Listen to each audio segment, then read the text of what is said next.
So it's Tuesday and the start of my week isn't a run, it's sat outside waiting at the physio.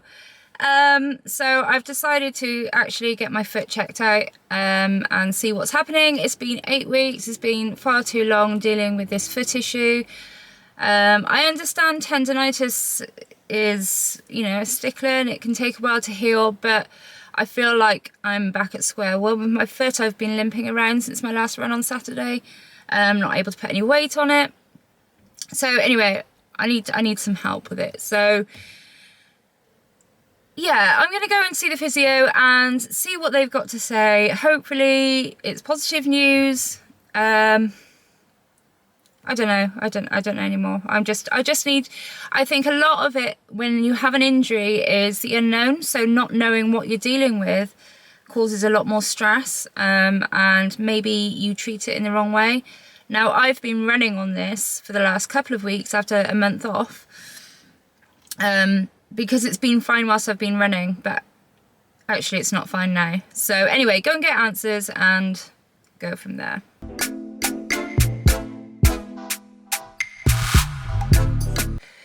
So I have just come out of the physio and it is confirmed as a metatarsal stress fracture. I don't really know what to say at the moment. I feel quite upset because 6 weeks off running, at least.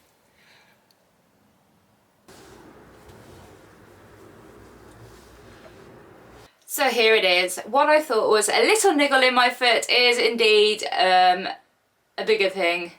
Okay, a stress fracture thing. But there we go.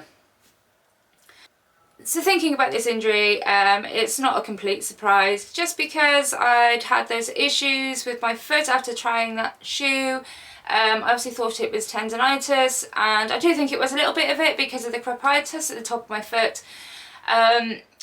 But the physio seemed to think that that month I had off was basically treating a stress reaction. And then I've come back after 4 weeks and that hasn't completely healed, and it's all led to a stress fracture. The running I've done in the last few weeks since returning after my month off, I didn't feel any pain. I know I said in my previous vlogs that I was feeling a bit of discomfort and I did have to have a couple of extended days, but it would always settle back down. And obviously I don't know exactly when the fracture happened. I don't know specifics. I do know when it became unbearable, and something felt different, and that was after my last run, after I paced Vicky around her 5k.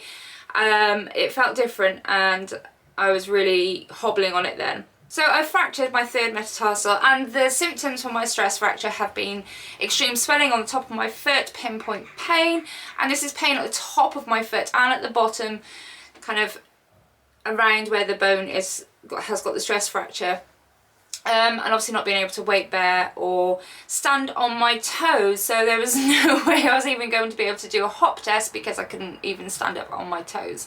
I've got to say that I was devastated when the physio confirmed a stress fracture because I really didn't want it to be another stress fracture. It opens up more questions as to why I suffer with stress fractures, because this is my third stress fracture now. So I've had one in each tibia and now this is the first one in my foot. So it does mean that I've kind of got to do a bit of investigating as to why I get these stress fractures, because these stress fractures have all been in different scenarios, different weekly mileage, which tends to suggest that there's something going on that I need to get to the bottom of. So I think in the new year then maybe getting a bone scan might be of something of use, or looking at my diet a bit more. Now, talking of diet, I have started taking more supplements, so I'm now taking vitamin D and calcium, which I think we should all be taking over the winter. That's not medical advice, but for me, I know that I need that. Obviously, it's not going to really impact me now, but hopefully it will help when I return to training after this fracture.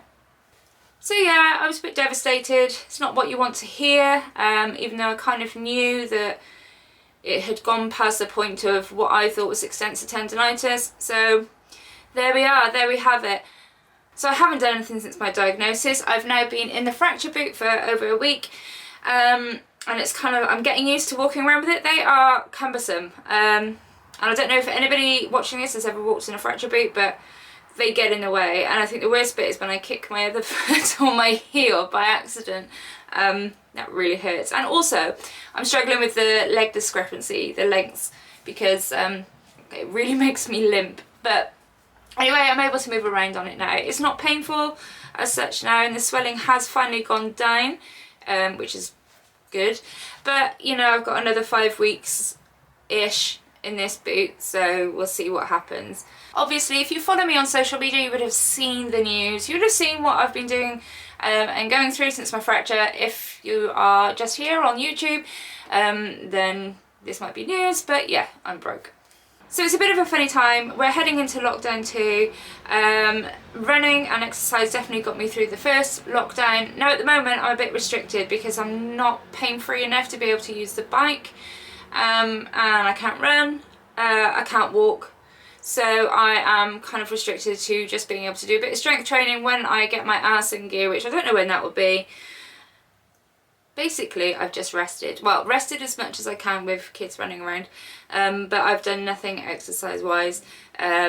Just letting my body kind of catch up, let my foot heal, and not stress about fitness, not stress about anything really.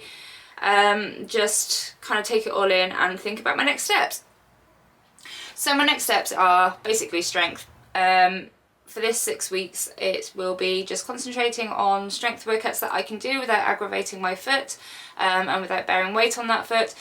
And then when my foot feels a little bit better, just doing some cross training on the bike. Yeah, that's it. That's what's happened with my foot. That's the news all caught up. I won't be doing a series on the fracture because it will be pretty dull. It's just going to be me flinging some weights around at home. But you know, when I get back to it and the foot is ready to start doing run walk and building up that way, then I shall keep you updated. But until then, I shall see you soon.